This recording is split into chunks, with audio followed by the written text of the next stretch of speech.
In a small, peaceful village, far away from the noise of the city, stood a quiet little house. Inside lived an elderly couple, Mr. and Mrs. Adewale. For over 50 years, they had shared love, memories, and silence. Because they had no children. Every morning was the same. Tea, silence, a few words, then quiet again. Their home wasn't empty, but it felt like something was missing. Until one night, everything changed. The rain poured heavily, pounding on the roof like a warning.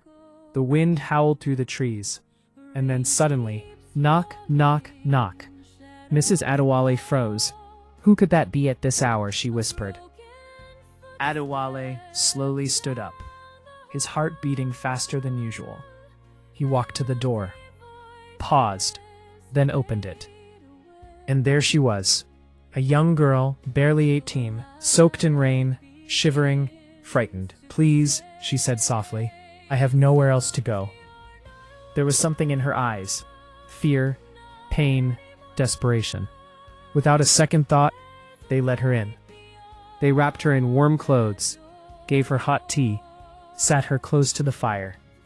Her name was Amara. She didn't say much about herself, only one thing: "I'm running from something." Days passed, then weeks, and slowly, that quiet house began to change. Laughter returned. Meals became warmer, louder, alive. Mrs. Adewale would often smile and whisper, "It feels like we finally have a daughter." For the first time in years, their home felt complete. But something wasn't right. Adewale began to notice strange things. Amara always locked her door at night, and sometimes very late, he would hear whispers. Not one voice, but many. Soft, distant, almost like they didn't belong in that room.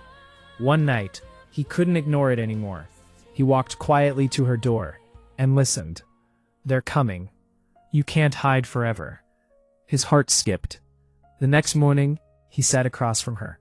"Amara," he said gently, "what are you hiding from?" His hands trembled. Tears slowly filled her eyes.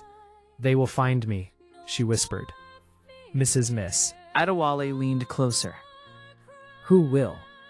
Amara hesitated, then finally spoke. "My family." Silence filled the room. "They are powerful, wealthy, controlling," she continued. "They wanted to decide my life, my future.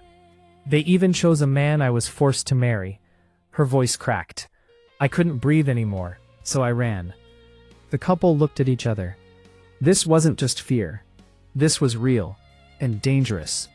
Days later, strangers began appearing in the village, watching, asking questions, searching. Amara saw them first, standing near the road. Her body froze. "They found me," she whispered. Fear returned to the house, stronger than before. But this time, Mr. Adewale stood up, firm, calm, protective. "No one will take you from here," he said. Mrs.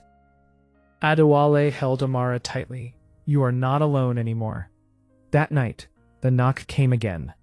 Louder, harder, more aggressive.